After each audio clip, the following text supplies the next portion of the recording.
Now. Boom, we're live. We're here. For what? The first Muay Thai League breakdown? Yep, that's it, 100%. We've got Muay Thai League 16 coming up. That's next Friday. It's going to be good. It's going to be awesome. Super excited. So, here we go. Let's get into it. Let's do it. Obviously, look, it's been 16 shows now. I just want to take a second because we were actually there for the very first show. Yep. Down at Carrara Indoor Stadium with Corbin, and it's crazy to see it's been 16 shows. Like, a lot of shows kind of fizzle out, as you've seen, and I'm just really glad that we're able to keep on building and bring on more and more, and it's awesome to see that we've got the Perth show coming up too. Starting to travel around. Yeah, next year that's going to be exciting. Even the last one, MTL16, that was just that was incredible. You know, I went to that 2 days before I flew out to Japan for a holiday. So to do that and then take off on a holiday was just a dream come true. Really, it really was. Especially that venue down at South Bank. It was incredible. Yeah, so to see where it's come is just awesome. Yeah. All right. Well, I reckon let's just get into it. We'll start at the top of the card because. Yeah, everyone wants to talk about the main event, obviously. Let's go. We got Cass versus Ramesh Habib. I think that, everyone knows Cass now, especially as of late. He's been on a run. Josh King on a couple of days' notice is just a crazy statement on its own, especially with the run that Josh is on at the moment. Mm-hmm. Then you've got Pech Sitmonchai. You've seen him against Sam Shelby on Eruption recently, and now he's taken on Ramesh. I think that the activity of Cass is quite good, and I reckon he'll be on form for the next one. What do you reckon? Man, his momentum is really, really on the roll right now, and he's needed this for a while. I think he's been a little bit underrated for a little while, just not highly recognised. Mate, he's been a gun AFL player since school time. I don't know if you know this. He was an athlete all through school. He usually did Muay Thai in the off-season. Now he's hung up the boots. He's fully committed to the Muay Thai. His leg kicks against Pech in the last one. What was that? Was it round 4? I think it was. I think he stopped in round 4. His leg was fucked, seriously. And I really want to see if he can implement that same kind of game plan against Ramesh. You know, he goes back, Cass goes back, listens to his corner, and makes adjustments as the fight goes on, and you can really see that. So yeah, him and Jun have a good connection. We were sitting ringside for Pech and Cass, and I remember that they were just chipping away at the leg, and I think that Pech was still landing really well. Yep. He might have actually been up leading into the 4th round, but they'd done so much work on that leg that when it came to the 5th round and they finally let their hands go, it all just kind of culminated in the last round. Yeah, that's right. But if he didn't get the stoppage, I think that Cass might have lost that. But I think that they were definitely down on the scorecards. Yeah. Just because of how many body kicks they were landing. But I don't know if they were maybe just sacrificing that, knowing that the stoppage was going to come anyway. They weren't going to force it. They had a plan, and this is what they were going to do, and they knew they were going to give up a few rounds. Yeah. And then they were going to just lead it into the 5th round when that leg was gone, And you could hear Jun, I remember just yelling, let your hands go. Yeah. And bang, got the stoppage. That's it. And Cass, he said before that he fights for the finish. He always does. They're always looking to stop the opponent. So, there might be some truth to that. They've given up a couple rounds just to blow that leg out and go for it. They saw the opportunity and took it, Yeah. He definitely, you can see that he goes to the finish. When we were at Eruption and we were watching him fight Sam Shelby. Yeah. I thought that Sam was freaking massive. And, Cass is usually the bigger guy, for all He's of his a solid fights. dude. Yeah, but Sam's huge. And I remember thinking to myself, as he was walking out, oh, man, I don't think Cass is going to get the stoppage here. Or I didn't think he was going to dominate as much as he did. Yeah. And then he cracked him at the end of the 1st round. And it was just like a normal fight again. It was like the size didn't really play into it. It didn't matter that he was bigger. Cass was still going to do what Cass does. Yeah, he definitely looked big. He really did. And Cass, like you said, he's always been the big one, even through. So I went to school with him, high school, right? Oh, yeah. He's always been the bigger dude. Like his shoulders, he used to rip his shirt off. He used to have the blonde dreadlocks, rip his shirt off, fully tanned, ripped as, you know, what does Michael Chevalier say? More muscles than a seafood platter. Oh, yeah. Like that was him, you know what I mean? And Yep. and for him to come in against Shelby was like, okay, this could be a different story, you know? But yeah, he's really showed up lately. I'm really excited to see where he goes. As for his opponent, Ramesh Habib, he had to pull out of the last 4-man on MTL due to health reasons. I'm not sure if that was injury or sickness. I believe it was like a blood test had gone wrong. Yeah, and gotcha. He had something forming. I think he's all good now. Yeah, that's good. And you know, at the end of the day, like safety first for the fighters, and we want them to recover and come back strong. You know, so he's now got Cass ahead of him. I think he was considered the favourite for that 4-man too. Oh yeah, for sure. I definitely had. I had personally had Ramesh ahead for that 4-man. Yeah. It was. I thought it was going to be him and Daniel Matthews in the final. Yeah. But I just felt that because Ramesh he had a very similar fight with Kaiwi Jones on Rebellion. Okay. Like tall, lanky guy. Yep. I just had a feeling that they were going to meet in the final and it was going to play out exactly the same. Yeah, gotcha. And Ramesh was just going to be so used to that kind of style. Yep. He would have just got it done with his experience. But we never got to see it. So didn't get to see it. He's got a wicked head kick. He's known for his head kick. I think that's why they call him the headhunter. He's got the experience on Cass, I believe, and he's super patient. You know, like it's gonna be good to see. Is Cass gonna come out like a bull of the gate and try and take the leg or whatever, or is it gonna be a chess match? Like I'm not quite sure how that's gonna play out in terms of the chords of the fight. Yeah, I don't know, because like you'd think that Cass would have like the advantage in starting fast, right? Yeah, but half of Ramesh's career is in K1, so like all of his world titles, I believe, have been in K1. Right. And you have to assume that he's used to that heavy boxing leg kick style.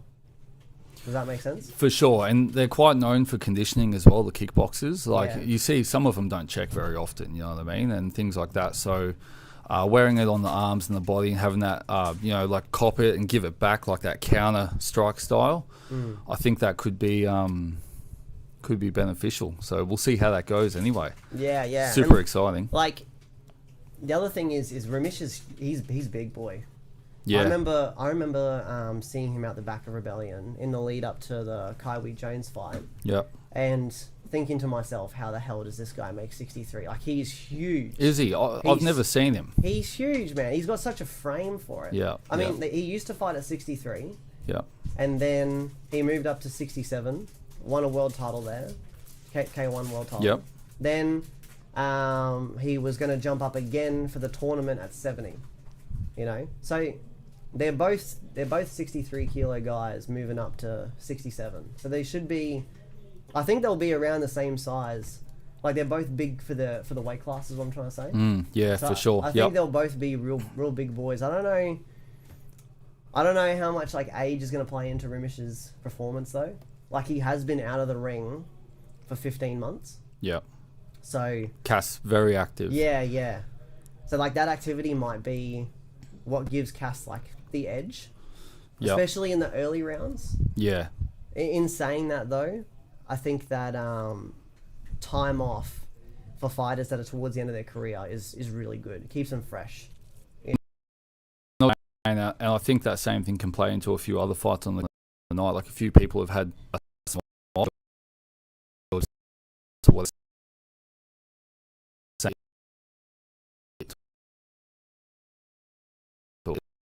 it's going to be interesting, and I'm keen to see. I love watching the weigh-ins and watching the guys on the scale face each other. You know, I love like kind of soaking up that energy and stuff, and I really like to watch them and just see what the feeling's like. Yep. So I'm mostly excited for that, and then when it comes fight night, it'll be on. So yeah, it's gonna be a good fight. Yeah. After the fight though, regardless of who wins, let's say Cass wins, what do you reckon's next for him? Like, what's the result gonna move into, or Ramesh? I'd like to see, in a faraway mythical land, I'd like to see Cass fight Albert or something, to be honest with you. Like, that's something that would be really good. Yeah, really good. I think Albert's having time off at the moment, I think, or he's probably training, no doubt. He's probably never stopped training. Yeah. But yeah, I'd like to see that. It'd be like the battle of the muscles. You know what I mean? They're both just ripped and solid, and Albert's so athletic, and Cass has a never die spirit. You know, I think that would be a fight that I would really want to see. Yeah, I agree. I think that if Ramesh wins, I would love to see him back on MTL against Daniel Matthews. I think that's a fight that needs to happen because it's two Victorian boys, and like Daniel Matthews obviously just won the 4-man, and we should have seen them, in my opinion, in the final for the 4-man. And I also think that Daniel Matthews would be hungry as to fight arguably Victorian's best fighter for like the last 10 years and get that on his resume, win or lose. He fights tonight, doesn't he, Daniel? Yeah. He fights tonight, so yeah, I'll be tuning in watching that. It'll be good to see how he's moving, and then you know, Remish next week as well. I think that the fight that can definitely happen, Bang. All right, let's move on to the co-main event. Let's do it. Jesse Astill, the long-awaited debut of Jesse. I'm like a biggest fan of Jesse Astill. Yeah. Like, he's probably going to be the most biased review on this one. Yeah. I am going to butch his opponent's name. Vicicio? Is that how we pronounce it? Vicecio. I watched his fight on Alliance. Man, he lands some of the nastiest knees ever. Yeah. Like there was this one highlight I saw on Instagram where he lands this nice left knee, and like, you know, heavyweights, that they just can't clinch. Yeah. You know what I mean? They just kind of like, or if they can, they don't. Yeah. And that's just how it goes. Yeah. Like he can throw hands. Like his gym has got some wicked boxing. Yeah. And then they're not like you know, your traditionals high style where you just kind of hug a knee. They're like boxing and then throwing the quick knees to take the wind out of you, and then they're back on you again. Yeah, for sure. You know, so I think it's going to be a really big contrast in styles, because Jesse is like very dynamic. Like he can box, he can kick well. Yeah, he's well rounded. He's a powerhouse. He can kind of do everything. Yeah, I agree. I think his record doesn't speak to like what he's like, how good he is though. Like 7 wins, 6 losses. They've all been at heavyweight, I think. And yeah, I can see this fight is at 95 kilos, so I assume he's dropping down to cruiserweight, which would be like really good, because this is my theory. I think that when he was at Strikeforce, he wasn't at cruiserweight because Jaden was at cruiserweight. Yeah. So there was no point in making a run there. But now that he's not at Strikeforce, I'm not saying he's going to fight Jaden, but now that he's not at Strikeforce, he can go down to the correct division that he's meant to be at. I think Cruiser is the one. Yep. Yeah. And he's going to have a run there. And if he has a run there, Charlie Bub is looking to move up. So we'll make that fight if it comes to fruition. He said it. He wants it. He's calling for it. I think that's a super fight. I reckon. Yeah. I'm not saying that it's going to be an easy fight for Jesse. I think it's going to be a really tough matchup, this one. But if he comes through it and he wants to go to cruiserweight, I think that there's a super fight there, because he's looking for opponents. So that's going to be good as well afterwards. In saying that, I don't reckon this fight goes the distance. I reckon one of these boys is going out. You think it's going to be a stoppage? Yeah. Someone's going out. It's an interesting one because Ves, or however we want to say his name, I watched his fight on Roots in Victoria, and his angle work was so good. Those knees, like he was cutting angles, throwing knees, good hands. And I was like, shit, okay, like this is looking really nice. And then I watched Jesse's fight in Dubai, and he went down for like a couple of big hits to the body. I saw that as well. Man, he got tested. He kept getting up. He is so tough. He is seriously so tough. The guy he fought, kickboxer, 18-0 from the Netherlands. He was a bit of a freak. I think that was his name. I think that's the one. He was kind of built like Tarzan as well. Like he just swung in there and went for it. To see Jesse be tested to the body and stuff, to see his now opponent, good knees, good hands. I'm interested to see how that kind of collides. Like, can he attack the body of Jesse? Can he wear him down? Is Jesse just going to land some big punches and put him out? Like, we just don't know, man. They're slinging a lot of weight in there. You know what's not talked about enough, right? Like, guys that go from heavyweight, when they drop down, generally, like especially Jesse's quite a small heavyweight, so that's why he's looking to drop down. He would have been the faster guy for a lot of his fights because he's the smaller heavyweight. He's not like Alex Roberts, big muscle bound. You know what I mean? But you know, he might not expect the speed that his opponent will have. Is what I'm trying to say. Like the volume as a cruiser. Yeah. Like the speed difference might be unexpected for him, and that's when he might get caught. Like if you're constantly having to defend those flurries of hands, the body work, you just might not expect. Like you might just be conditioned to slower punches. Gotcha. You're fighting at a heavier weight class. Gotcha. Maybe. Yeah. But then again, the gyms that they come from, you know, they train with. He was at Strikeforce for a long time, so he's training with Jaden. You know what I mean? Like they're moving together, even moving with, you know, by the likes of like Chad Collins and stuff. Like they would have been doing some rounds here and there, no doubt. But in the fight, it's obviously a different story. It's going to be really good, man. It's going to be really good. Can he damage the body of Jesse? Can Jesse put him out like that knockout that Jesse got on Papali? Yeah, Isaac Papali. That was scary, Jesus bro. Christ. That was scary, you know. And crazy. I saw that, and that's the first. I'd seen him before, but that's the first time that I tuned in on the card that he was on. I've always watched highlights and stuff, and I was just like, holy shit, you know. It was pretty wild. So it's going to be a really good one. Yeah, I'm keen to see. What do you think is next for them? So you think Jesse? I think Jesse should continue to drop down to cruiserweight if he can make it. I was watching his stories over the last couple of days that he's doing like kind of weight updates. Yeah. Because obviously he's like got a nutrition business. Yep. And so he's kind of using himself as like a marketing thing of cutting weight and how he's doing it. And he posted that he was at 98 kilos today. You know what I mean? The fight's at 95. So you could easily cut to 91. Like you could do a water cut. He could do it, yeah. Yeah, he could easily make cruiserweight if he needed to. He told me 90 to 99. Yeah. There you go. 90 to 99. That's good. I reckon he's gearing up for a run, and I'm here for it. Yeah. I'm here for it. How good's that? How exciting is that? Yeah. We'll see how we go. So move on. Fight number 10. Yes. Let's go. Dirty Harry McIntyre versus Lucas Zion. I think this is going to be a good one. Both boys super young, still early in their careers, but I feel like Harry has been around forever, but he's still so young. He's still very young. Like, how many MTL appearances has Harry had? I think he's had 4. Really? I think he's had the most. Corbin's got to have the same. Yeah, I wonder, actually. But apparently, Yeah, right. He'd be the most. I'll put it in the quiz who's had the most, and it was like Harry was the answer. Yeah, I think Damn, Harry. he would be. We're gonna come for that. Yeah, we're coming for it. Yeah.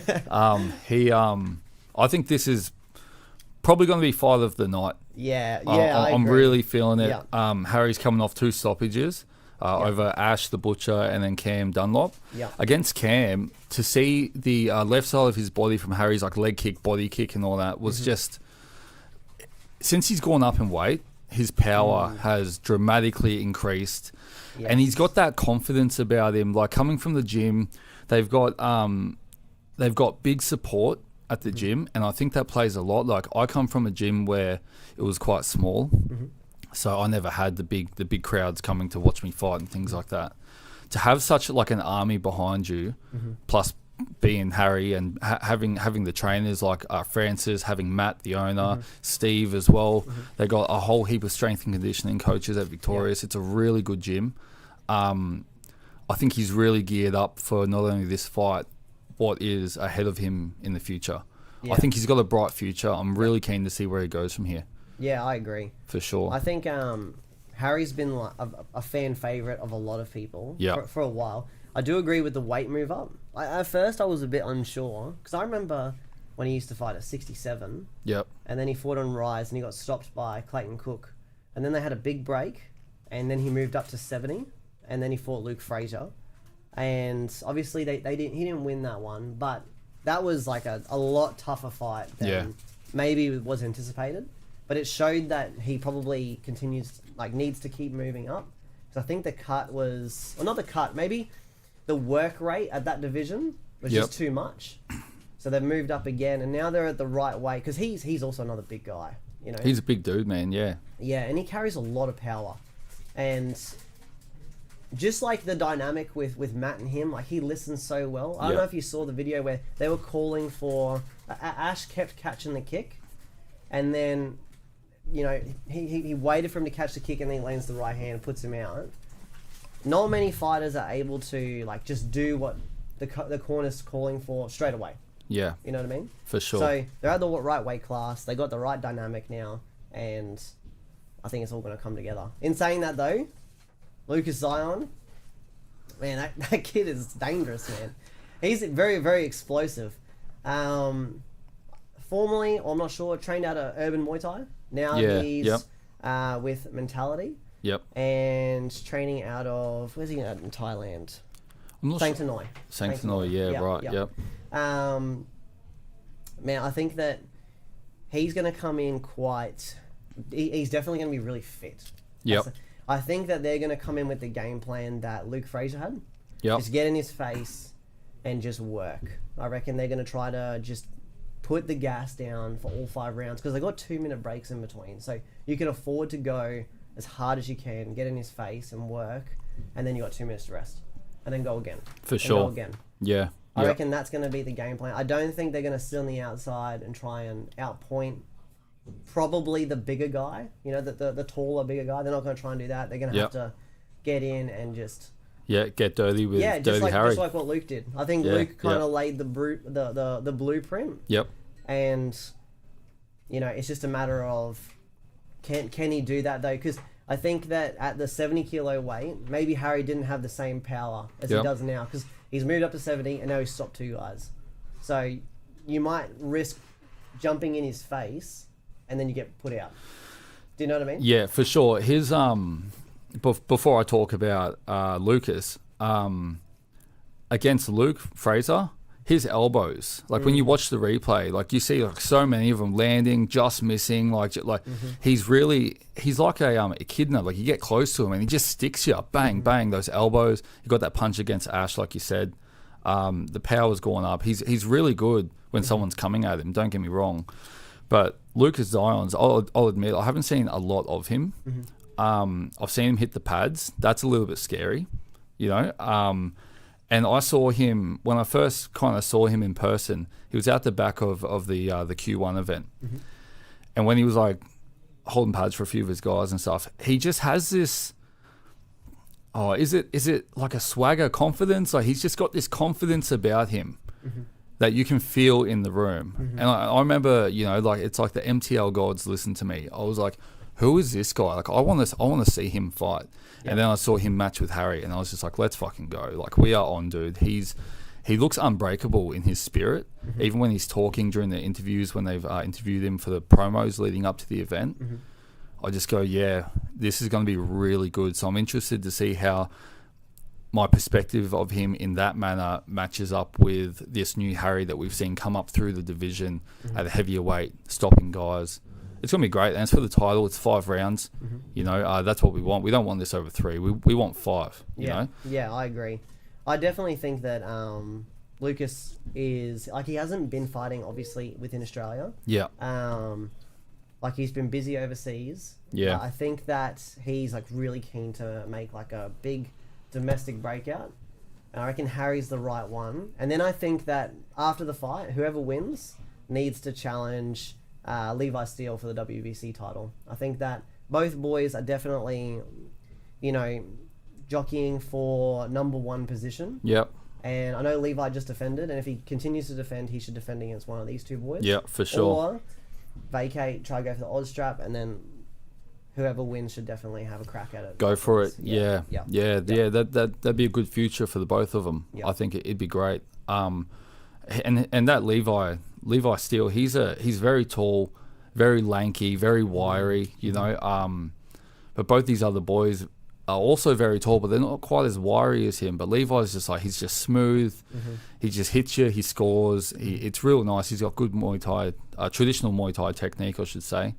So that's a good future ahead of both these guys. I think, I think it's good. What's your prediction for that one? For this one, you would say... I got it back to Brisbane boy. I got it back. Harry. Yeah, for sure. Is it going the distance? Nah. You think it's stoppage? Nah, I think I think that someone's going to get cut. Yeah. And it's going to get stopped like that. Cool. Yeah. Yeah. Let's go. I think it's going to be very eerily similar to Moe and Jack Matthews. Cool. I think I just got a feeling it's just going to be like that, but at a heavier weight. And what a fight that was. Yeah, that was crazy. That's a conversation for another podcast. Yeah. So that was a wild fight. Yeah. Yeah. 100%, man. Yeah. Awesome.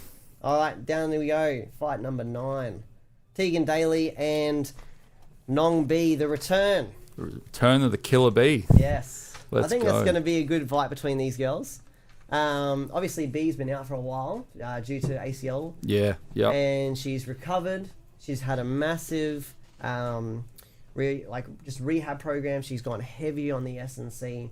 She's been really involved in the officiating now. Yep. Do you want to talk about that? How that's been? Man, she's a gun referee. She's outstanding. Her focus in the ring.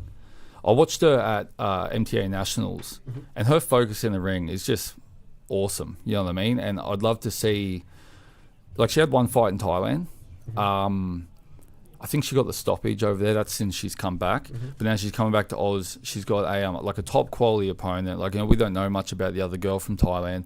We know about Tegan. I'm keen to see how she can. What's going to happen, man? Like, we just don't know. All I know is that she's going to show up with a game plan, and they're going to execute that 100%. You know, and I think it's a case of, can Tegan use her hands, her work rate and stuff to stop that, or will B run over her? I think Tegan's got some serious punching power. I wouldn't want to walk into one of those punches running in for the clinch. You know what I mean? Like, it's just one of those matches where it's like, I think they're going to collide. I think B's going to be looking for the clinch. I think Tegan's going to be looking for the hands. And that can be a dangerous recipe for anyone. So it's really interesting. What do you predict for the game plan, for the outcome? What do you see happening? I got the feeling that that B is going to be very strong for starters. I remember that when we fought her, Corbin said to me, like, she was bloody strong in the clinch, like physically strong. And since then, she beat Megan Montgomery Quinn from Super Fight. And then she had a fight in Thailand as well. And then she won the state title against Grace on SRG Promotions, but then got injured in that fight. Had some time off, got really strong again. Like, she's been on a bit of a run, is what I'm trying to say. Had the injury, got very, very fit. She's been posting a lot about how fit she is now. Then she's come back, she's had a little tune-up fight. I think that all of that stuff, she has good momentum going into this. I know the injury was obviously something that was big for her. Injury. But you can always improve even with injuries. Like, I think her fight IQ of understanding the fight, and because of her officiating, like where to be, the flow of the fight, I think that experience is something that you only get if you kind of take a break and you just kind of study fights. Gotcha. So I think she's leveled up a lot. The question is, though, can she take it? Can she take the hands against Tegan? Because Bryony is a similar size, and Bryony was able to. I'm not sure if she broke Nong's nose, but she definitely hurt her in that four-woman on infliction. And I think that if Bryony is able to hurt you and then move and kick and stay out of the clinch, she kind of has the blueprint there. And I think that now that Bryony is in Gold Coast, and I've seen that they've been linking up a lot, they've been doing a lot of training and things like that. I think that they've been obviously trying to work the same blueprint. They might have solved the riddle a little bit, might try and implement that on this fight. So I could see Tegan kind of going down that wormhole of maybe watching that fight a couple of times just to see what Bryony did to stay out of the clinch, because they are similar sizes. How she used her hands to make B respect her, and then ultimately I think though Tegan needs to not avoid the clinch. Like, she needs to work when it goes in there. A lot of fighters, they try to run away from the clinch and avoid it. You have to accept that's a bad idea. It is gonna come. It is gonna come, and you need to be there and you need to fight. That's the thing, eh? Like, it's one thing to know something's coming. It's another thing if you can stop it. Yeah. And that's the fact about it. Tegan's got great momentum, kind of like what we were saying about one of the fights earlier. You know, like Tegan, she's just come off that stoppage against Amanda Russell on Honor, and she looked really good there. Like, she looked really good. So, again, can she stop the clinch? Can she stop? You know, B's also very technical and patient. Like, she doesn't rush in and go crazy. Like, she'll watch and download the information, throw the teeps, the kicks, get in, do the knee, pick you apart. She'll score. In saying that though, sometimes you can't take too long to download the information. It's only 3 rounds. It's True. only 3 rounds. So, you know, if she takes too long to get her grips in and things like that, then it could be too late. You know, I think over 5 rounds could be a different story, but 3 rounds, it's gonna have to come out fast. For sure. Yeah. But who knows? B might surprise us. Maybe there's a whole element to her game that she hasn't shown. She's been off for a while, and she might show us she's picked up a few tricks along the way. And for sure, I'm sure Tegan's done the same. And that time off, I think you said it pretty well before. That time off, it can be quite detrimental to fighters, or you can evolve from it. Like, some people get injured, they have a bit of time off, whether it be, like, some people get stopped, they might do a knee, hurt the shoulder, whatever. They just have that time to rest and recover that little bit more than if they're going back to back in camps. Because in camps, man, we've all got little niggles, hips, feet, you know, you're kicking elbows and shit all the time. Did she evolve, or is Tegan's momentum going to be too much? It's going to be really interesting, and I think they're both going to show up regardless. And they both come from good gyms too. Yeah. Both come from really good gyms. And that's always a big thing for me as well. I think the backing behind them can really show in the ring as well. So it's going to be good, man. Yeah. I'm excited. I can't wait. I'm excited. All right, let's move on to fight number 8. We got Kurt Bark versus Ezra. I'm not even going to try and pronounce this last name. Wainaho. Wainaho, probably. I've seen Kurt fight before. I've only seen bits and pieces of Ezra. I've been following his training though. Yep, he's over in Thailand. Yes. Yeah, good on him. Yeah, good on him getting the experience and and whatnot. Obviously, like, when you're in Thailand, you can just dedicate your whole life to training. Like, you don't need to worry about work and other priorities. And so he's obviously taking this fight very seriously. Yeah. And then Kurt, I know Kurt was originally training at a Fight World. Now he's with Double Dose, and man, he looks strong. Very, very fit. I've seen he's got good boxing. He always looks strong though. Yeah. Look at him. Yeah, he's jacked. He's jacked. So I think, this will be an interesting fight for both boys, because this will probably be like their biggest show. You know what I mean? Yeah, like, you know when guys are doing well, and then they finally take that step up onto like a big show, and you either see guys kind of get overwhelmed by the lights, or they like really come out. I think both of these guys are going to come out. Pro debut for Ezra, I think it is. Yes. Is his pro, and Kurt's had one? Yes. He's had one, yeah. Yeah, it is going to be interesting. Ezra being the taller, maybe a bit more agile. He's a lot more wiry. He's like that taller kind of build, where Kurt, he's built like Dominic Toretto from Fast and Furious, dude. You know what I mean? Like, he's a little bit shorter, but he is so solid. Yeah. The difference in their physique, for one, I think could play a big part.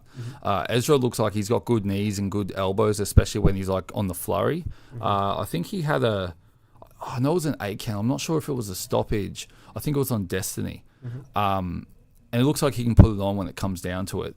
Like you said, training in Thailand at Mr. Nok Muay Thai in Hua Hin.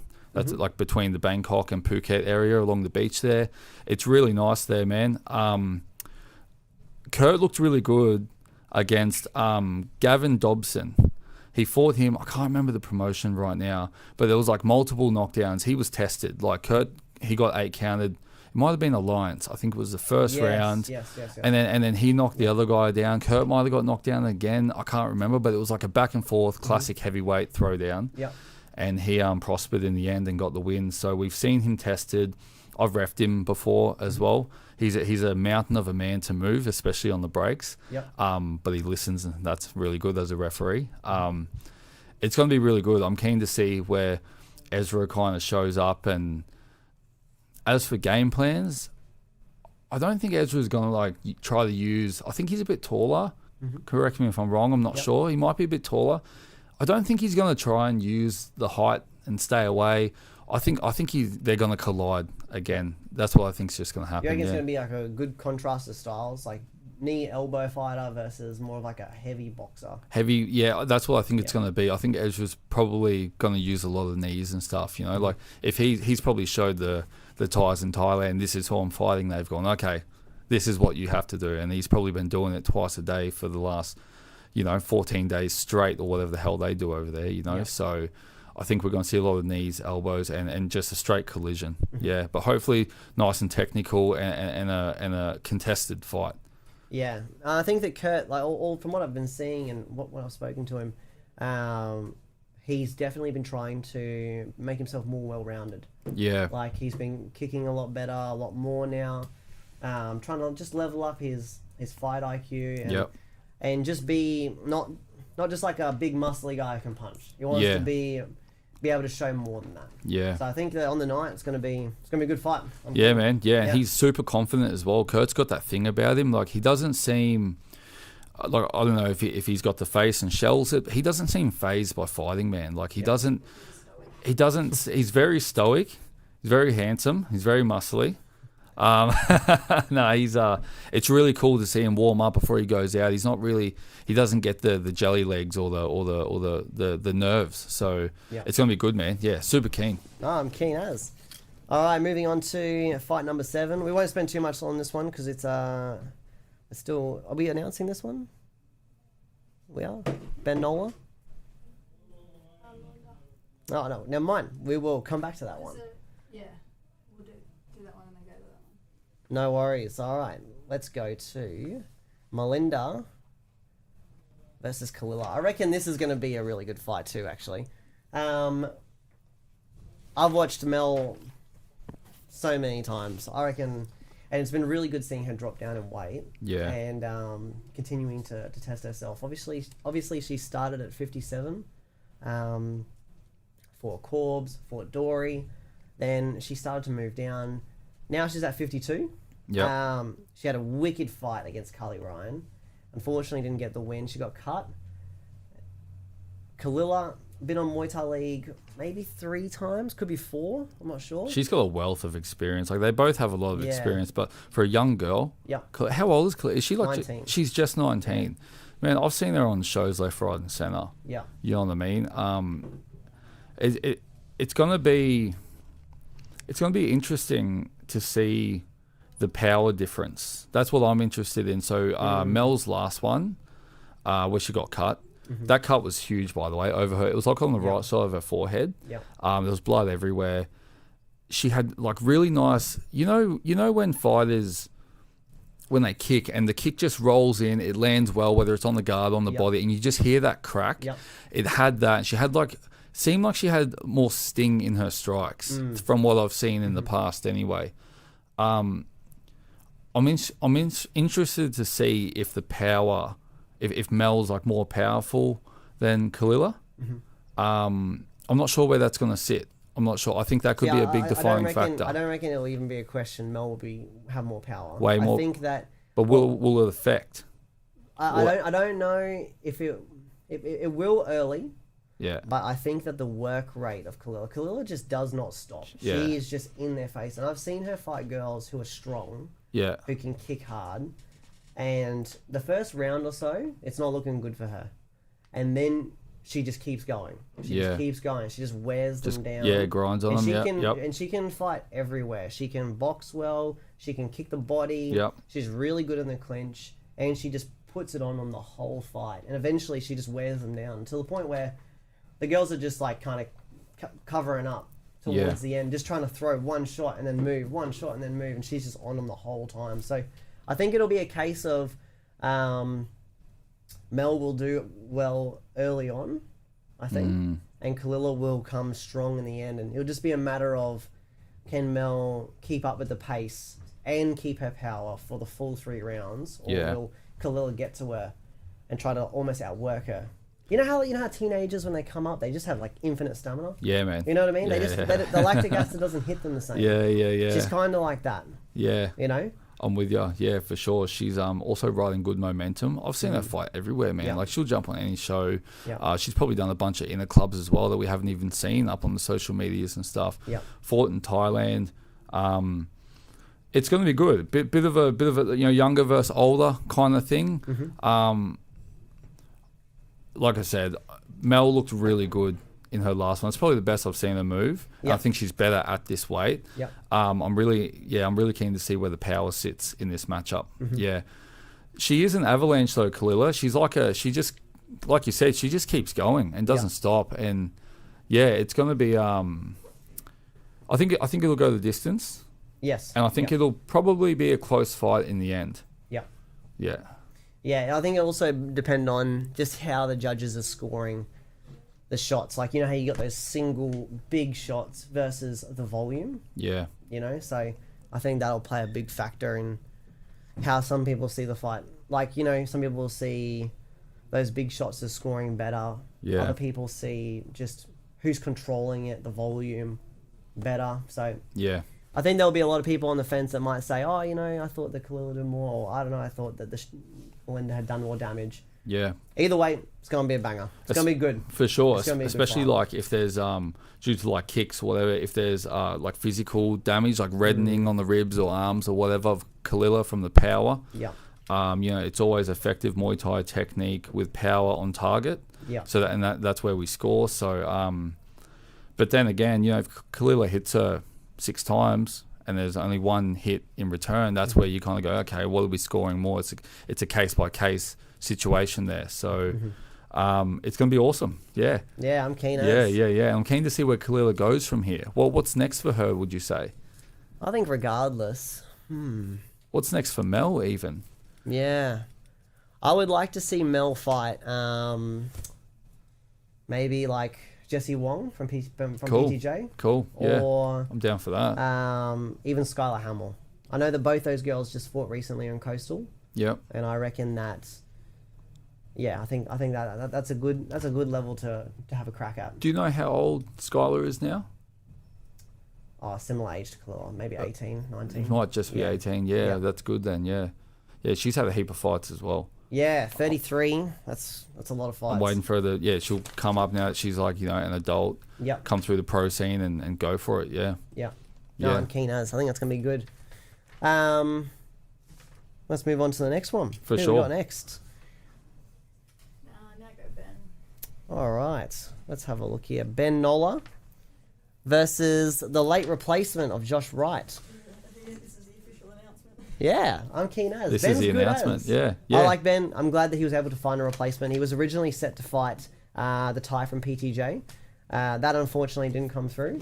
Yeah. And Ben's offered to jump in and be the replacement. I think that, you know, we've seen Josh. Joshy. Yeah. Yeah, so we've seen Josh on Muay Thai League a few times. He's always a guy that just comes in to fight. Like he's not here to dance around, and you know he wants a shootout, and like, you know, classic like country boy Yeah. kind of style. Shootout. He'll die on his shield as well. Yeah, like, yeah, he'll go yeah. out. Yeah. Yeah. Which I think is a lot of fans respect that kind of style. A lot of people just dance around and Yeah. play a little bit of touch but you know, Josh is here to fight, and I think that Ben Nola though is going to be right there for it. Like, you know, I don't think he's going to be playing on the outside. I think Ben, all those Art of 8 boys, they are very aggressive. They're on the front foot all the time. So I think this is a good clash of styles. It'll just be a matter of you know, someone jumping in on late notice versus a full camp. You know, and sometimes taking fights on late notice, kind of like the time off thing, it can be detrimental or it can be beneficial. Like sometimes you just don't have time to get nervous. Yeah. Sometimes you may not have any injuries. He might have been training, you know, like doing this thing, and then he goes, oh yeah, I'll jump in and fight, and boom, you get in. It's a good experience. Or even if you lose, like you get through it. But like you said, Art of 8, Ben Nola, he can clinch, he can punch, he can kick, knee and elbow. I've seen him on a few different shows. High work rate, aggressive. Josh Wright, he all three of it. I think he's got 3 boys. Yep. 4, 3. I think it's yes, 3 boys. Yeah. Yes. They all fight as well. Yep. And they jump in, they get it done. At the end of the day, with Josh Wright, there's no pressure on his performance or the outcome of this because, mate, he's taken it on like a week's notice. Yeah. And hats off to him. Yeah. Thank you very much. He's keeping the fight, and Ben no doubt will respect him afterwards for that because for sure. we always need those guys in the game because a lot of people say, real fighters fight. They just fight, right? And sometimes yes, sometimes no. But we need the people out there that will go, yeah, fuck it, I'll fight. Yeah. I don't care who it is. I'll just do it. Whether he's being that role model for his boys or he's saying, yeah, boys, this is just what we do. We're fighters. Whether he just wants to do it for fun, whatever. He's jumping in, he's getting it done, and hats off to him. Yeah, it's awesome. I agree. Yeah. I think Ben Nola, though, I would love to see him back on Muay Thai League against someone with a full camp, regardless of the outcome, win or lose. I think he deserves a full camp against another person who's had a full camp. Yeah. And fingers crossed we can make it happen. At 65 kilos, there's quite a few guys, That's a big division. Yeah. 63 to 67 he'll do too. Yeah. Yeah, so if he can float between the weights, between 63, 67 kind of thing, that's awesome. Yeah. Because, man, shout out to all those Art of 8 boys. They're doing well. Like, I see them on a lot of shows. And just recently I saw one of them on Destiny and they're all looking good. They're all very fun to watch. And on the South Bank show, obviously one of them got the knockout bonus. Yeah. I think it's gonna be good. How big's their gym, eh? Have you seen that? Have you seen their gym? No, I've never been there. I've seen it just on like videos and stuff. Yeah. I'm like, holy shit, man, I want to train there. Yeah, right. You know what I mean? It looks really good. Yeah, heaps of floor space. I don't know if they have multiple rings, but it just looks huge. Yep. It's obviously they have a good team, a lot of people there, a lot of bodies to spar as well. Yeah. I think that's probably where that aggressive high work rate comes from. Like just sparring multiple different people. They probably spar multiple times a week. It's gonna be cool to see what that gym can produce, especially for MTL in the future. You know what I mean? Like coming off that stoppage on the last one, we got Ben this time. Hopefully we can get him back for a full camp against an opponent with a full camp as well. The future looks bright. The future looks bright for MTL and looks good for that gym, and it's all good. So bang. All right, let's move on to the next one. Mic drop. We got Beck from TaylorMade Muay Thai versus Marty Davis from Max Muay Thai. I think that this will be a good fight. I've seen Marty and Beck fight many times. Both girls undefeated as a pro. Yep. I think Marty is coming off a good win against Lani Williams from Bones MMA. Yep. I thought that was a really, really close fight against a quality opponent. I know that going into that fight, Lani was undefeated. Yep. And really struggling to get a match up at all. I think that was her last fight too, was it? Well, she went to Italy and had one more, but that was her last fight in Australia. Yeah, gotcha. Yeah. And Marty was able to, obviously they'd gone in there with the game plan of clinching, but Lani was just way better at clinching, and she landed a couple of good elbows, and I think she might have cut her. I'm not 100% sure. She come back to the corner in between rounds. Leone is super experienced, and they've made the adjustments, and she's able to come away with the win. They played a good outside game, chopped the leg, outpointed her. Beck, super strong, very similar style to Lani.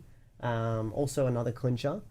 I think that they might have looked at that fight potentially and maybe looked at what could be the adjustments that Marty was going to have. Yep. Maybe they think that Marty's going to be clinching, Beck's going to be clinching. Beck might get the better, and they know that, okay, she's going to fall back on that. She's going to fall back on moving and kicking and things like that. Yep. So I think that both girls are going to come into it fully prepped, and I think it's going to be a good fight. I think it's going to be one of those fights where people are constantly making adjustments on top of each other. Yeah. And those are the best fights. And they both come from good gyms as well, and it's so good, especially like whether I'm judging, spectating, like whatever, when you see fighters make adjustments to their style, and then, if you speak to them afterwards or the coaches or whatever, and they go, oh yeah, like we saw this and we told them to do that or whatever, It's to see them implement that in the middle of the ring. I think it shows like the professionalism as well. Like across any fight, any gym, if they can tell the fighter something and the fighter listens, kind of like what you said about Harry McIntyre before. Yep. Like Matt was calling for that and he did it, you know. And to see when they give them the instruction, whether it's mid round or in the corners, and they come out and do it, it's just it's professionalism at its finest. Yeah, you know. So, and I think that like Mika is very good at getting his fighters to follow the plan or whatever he's saying. Yeah. You know? And he's very, very used to coaching girls. You know, obviously he's got Lucy, Sydney. They just had a good win with Maddie on the weekend. Now Beck as well coming through. Yeah. I think having that communication is very key in the fight. And they've had a few fights already together. And I think obviously 2-0, they're undefeated as a team.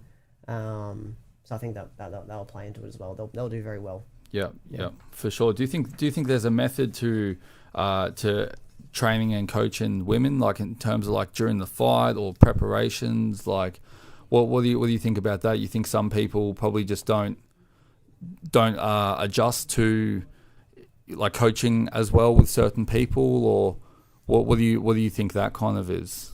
I don't know. I think that with the girls, you got to...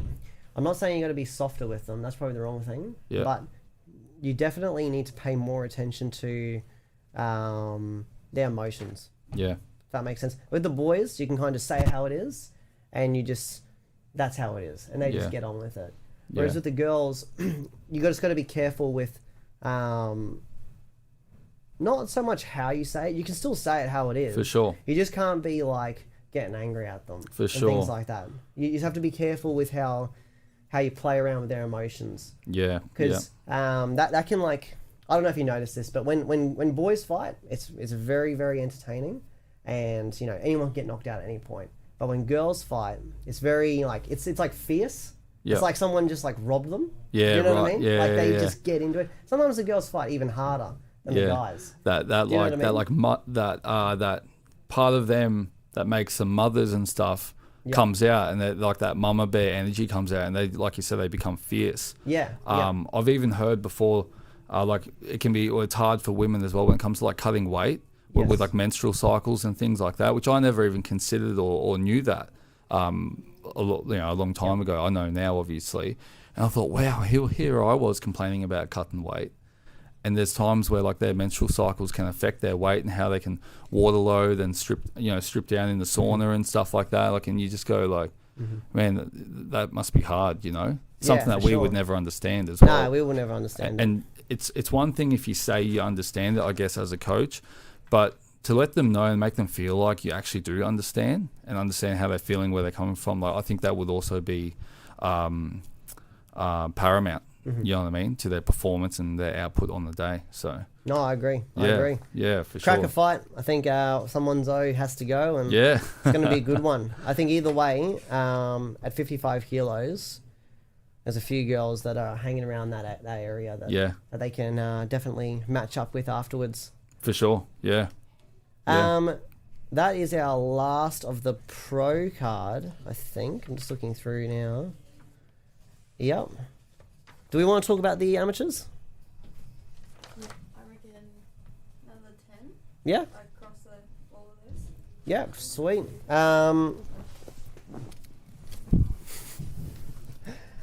Alright, so we'll go through fight number 4. That's one of our girls, Charlotte. She's going to be competing against Hannah from Moyu.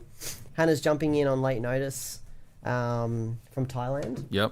I think she might have already been in Canberra at the time, but she's been training a lot in Thailand. And good on her for jumping in late notice and replacing Tara? Tara, replacing Tara due to injury. Good on her for doing that. Like I said, with even Joshie Bright, anyone stepping in and saving the fight, respecting the other opponent, giving them the matchup, it's just awesome. I love it, man. I love it. It's so good to see. I think this is going to be a good fight, personally. I watched a bit of Tara just recently. Not Tara, Hannah, sorry. Good, clean style, comes forwards, nice right kick, good right hand, knows how to clinch. She's been spending a lot of time in Phuket training with Max, her partner. Multiple fights in Thailand. I think all of her fights have been in Thailand. Is that right? Yeah, pretty much all of them. Yeah. And yeah, she's obviously got a wealth of experience there, and I'm sure she's really keen to jump on Muay Thai League. I know they were here for the South Bank show together, just watching and things like that. And Yeah.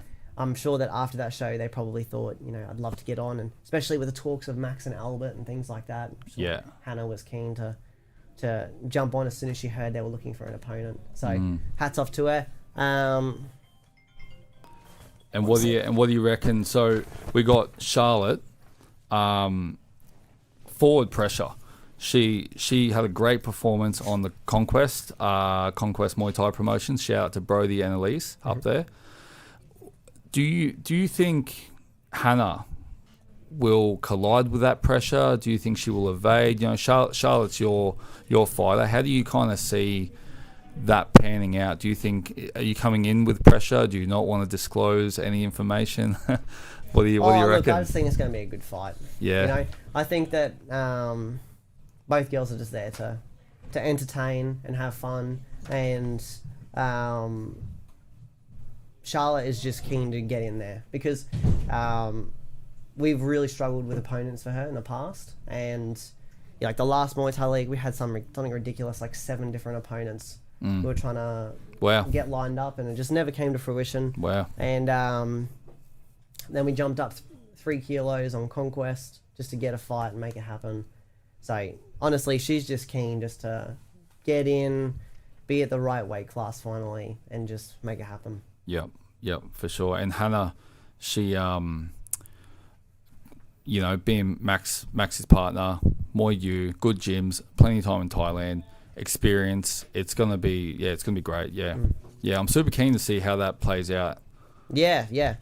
Then up next we've got Dallas George versus Raheem, representing All Styles, now under Ashton Johnson. Congratulations, Aston, for taking over the gym. Let's go. I know that was a big achievement for him. Yeah, that's awesome. I think this is going to be a good fight as well. Dallas has pretty much won everything you can win as a junior. I believe this is his last amateur fight. He's won the national title. He's been overseas to IFMA. He's done WBC games. He got gold in IFMA and MTA, I believe. Yeah. I think he did 4 times gold MTA. Is it maybe twice in IFMA or something? Yep. He's done it all. He's really good. He's fought on MTL League, Muay Thai League, MTL before. Yep. And again, another all-rounder. He can just go, man. Like you see him doing liver shots. He's got good hands, good knees. He ties up in the clinch, and he's pretty to watch. Yes. I like watching him. Yeah, some of those amateurs that come through and they just volume. It's messy. Shout out to Queensland. Yeah. Shout out to Queensland Muay Thai. Dallas is good. He keeps it clean. Yeah. And that might be a testament of training with Charlie Bubb. Yes. Another world-class competitor. But in saying that, Raheem has been on a good tear lately. Obviously, 6-2. He's got quite a heavy boxing style, as evident coming out of All Styles. A lot of those guys do. Yep. But he does have a good kicking game as well. Like, he steps through with that nice left kick. And he's also got a really, really good gas tank on him. Like, all those boys that come out of All-Style, Ashton gets them ready. They're fit. So I think that, if Raheem can just put it on Dallas and just stay in his face, use his hands, he's got good power. Yeah. It could pose some problems for Dallas. In saying that, Dallas might lean in on his experience and come away with it. It is only 3 rounds though, so there's not a lot of time to feel out. And play. Yeah. Kind of got to get straight into it. Yeah, Raheem, he's got that like kickboxing kind of style, very fast pace, in your face. Like training with coming out of the gym with Ashton Johnson, Jonathan Olulu and stuff. You know that they're going to hit hard, and he's very hardy from what I've seen. He's keen. He's really keen. So I think the one thing you got to take away is never underestimate the gyms that have guys competing like on K1 Grand Prix. Like if you've got someone in your gym that's able to make it to the level of like what Jono's doing over there, you've got to kind of look at their training and go, okay, their boxing and their low kicks, like they obviously know what they're doing there. Like, Yes. you don't want to just look at it and go, that's just another Queenslander boxing low kick. Yeah. Like, that gym has made it to the highest level. Yeah. In that area, so you gotta pay attention. I reckon Raheem will come in and he'll show that he's ready for that Dallas's level. For sure. Yeah, yeah. And good luck to Jono fighting on is it tonight? I think he fights tonight, Yep. On the K1 Grand Prix in K1 World Max, I think it is, in Japan. Yeah. Shout out to him. He's fought on MTL before, so good luck to him, and good luck to both boys in this fight. It's gonna be good. Yeah. And then we've got Dom from Victorious versus Cameron Scott from JTA Training Systems. We saw Dom on Conquest for his debut. He had a really, really good debut. Very clean. I think he caught the eye of a lot of people. Yeah. And then he had his second fight against the boy from Art of Eight, which unfortunately he got stopped. So I feel like maybe Dom's learnt from that experience about how fast these fights start, and also the jump up that's expected from a show like an amateur show like Conquest to Muay Thai League. So maybe he was just not quite ready for that, like mentally. And now I think that he's had that experience, he will be a lot more prepared for this one. I think that they definitely won't have a repeat of the South Bank show. And Dom will come in. He'll show why he was put on this show with only one fight experience. Yeah, for sure. Yeah, both up and comers, hungry for the MTL contract as well. Yep. So that's going to be really exciting. Dom coming from Victorious, like Matt, Francis, Steve, all the strength and conditioning coaches. Mm-hmm. It's a really good stable to be bringing people through, And then you got like Cameron Scott on the other side. From trainer the Jojo Tiger from JTA, Luke Fraser, Azana, and Jojo's son, I think it's Juan. Yep. I think his name. Yeah, really good team, and they're really family based. You know what I mean? So I'm really keen to see where that kind of collides, because we haven't seen a lot from each of them. We can only see like I try to watch them and judge like where the future is predicting them to be. So I look at the gyms and stuff and go, okay, they're putting in the work. The gym produces, like you said before, like it produces top fighters, especially Luke Fraser. Come on. Yeah, well, he's on a bit of a run. He just won in New Zealand. Luke recently. the Duke. Yeah, good on him. So, that'll be really good. Dom Lee, Cameron Scott. It's gonna be a good one. Yeah, I think they could be up there to win the contract. Either of these two. I think so. Yeah. Yep. I think so. There's a chance of that. There's a few people that I think are the top bidders, but I think they're both up there. Yeah. Yeah. Nice. Yep. So. And then opening the card, we've got the Slim Reaper, David Greenwood versus Cooper Stewart. I think that'll be a good opening fight. I'm really, really excited for those boys. Yep. I know that David is very, very entertaining. He has a bit of a character. Big character, big personality. Yeah. And I think the show needs an opener like that. Yeah. He's fought, I think, 4 times since being in Brisbane. He debuted on the Muay Thai League with Jono. Yep. And then he fought an Aggression. Yep. And then he might have had another fight. A Conquest, I think. No, he was on Muay Thai League on South Bank, and then he was on Conquest. Yeah, gotcha. Yep. So he's been busy. He's been active. Yep. Really clean style. He originally started in Victoria under the Muay Vic system. Yep, cool. And so that's really given him a nice, good base, and now he's come over here and he's just looking to have some fun and entertain the crowd. They're both tall as well. Tall, lanky dudes. We've got the Slim Reaper versus the Fighting Mantis. Oh, I don't know. Under Cooper. That's what it has to be. The Fighting Mantis. I think it's a great name. They're both big, tall, lank dogs. You know what I mean? Yeah. Big characters, and it's going to be great. What do you see ahead of Cooper's performance? Like, he's got great technique. It's a great matchup for each other. What's your game plan kind of thing, if you want to disclose? I'm going to keep pushing you for it. I want you to expose yourself here. I think our game plan is to just get in there and have some fun. Yeah, cool. Like our being the opening fight. I know Cooper is really excited to just be on a Muay Thai League. Cool. He wants to make sure that people know that he's there for a reason. He's not just there by happenstance. That he has a good style. He's hitting his shots well. I think that the one thing that Cooper has in spades is he's just game. He's just really game. Like, I know I was telling you last night about his very first fight. We jumped up at 80 kilos. Then That's 2 weeks wild. later, Yeah. then 2 weeks later we fought again at 75, Yeah. and then 2 weeks later we fought again at 74, and pretty much had 3 fights within a span of like Yeah. 5 weeks almost. Yep. And he's had a bit of a break now, time to level up because now he's 3-0. Yep. The jump up is going to be a lot. If that makes sense. And he's quite unassuming as well. Like, he looks like an accountant, but he's a hard bastard, man. Well, Like, that's funny you say that. He does work in insurance. So. Does he? Well, there you go. There you go. And the Slim Reaper, he's a character in himself, and he's got that like supreme confidence. And I would argue that that's probably one of his like biggest weapons. Yeah. You know what I mean? He's a showman. He is, and he comes out and he's just like, we're on.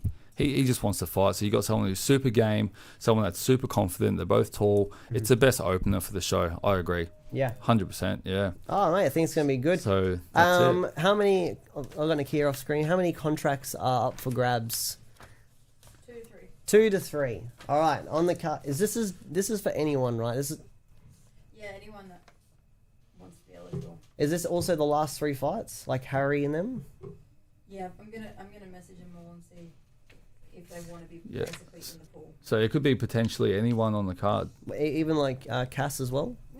Cool. Yeah. Yeah, that's exciting. And can 2 people from the same fight, like, could they both get it? Okay, cool. Who do you reckon's going to get it? Top 3 people. You know, I'd love to see Harry's had a lot of fights with MTL. I'd like to see him keep going, but he'd probably be back. He'd kind of be back regardless, wouldn't he? You know, I would like to see Dallas. You know, I'd like to see him come back, and he's fought on MTL before. I'm excited to see where the future takes him, especially. Like I said, I think fight number 2, Cameron Scott or Dom Lee, just the younger guys coming through, a bit less experience and stuff. You know, I'm a sucker for, you know, like a bit of heavyweight action.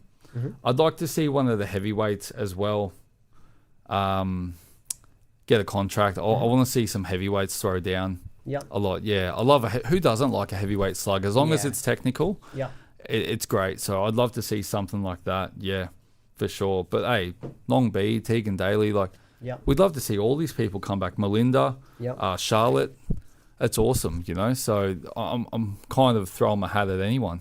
Yeah, I think there's a lot of people on here. I could definitely see. I feel like Melinda's already got an unofficial contract, right? Like. Well, actually, she has the anti-contract because I really miss her when she's not working. Oh, she has the anti-contract. Yeah, right. Yeah. Well, then maybe Kalila. I think Kalila will. I think you want to give it to people that fight hard but have a lot of life in the sport left. Yeah, you don't want to give it to people. Yeah, you don't want to give it to people who are towards the end. And that's why I said Dallas, because he's coming up. He's now coming at the age. Where he's going to start hitting that full-time pro scene. And you want to invest in the amateur scenes and stuff, and that's why we, you know, like a good amateur scene is the key to a quality pro scene in any part of the world. You know, like we need that. So investing into the amateurs and the guys coming through the ranks is definitely real cool. Even Ben Nola, you know what I mean? Mm-hmm. Like he's still relatively young, I think, is he? Yes. In his like early 20s. Yeah, got a lot of life left. Yeah, for sure. You know what I mean? For sure. Either way, I think they're all going to be excited to try and get one, and those that do, I look forward to seeing where they're at next for 2026. 100%, yeah. So what is it next Friday? MTL 16. Doors open at 5. 6:30. Yeah.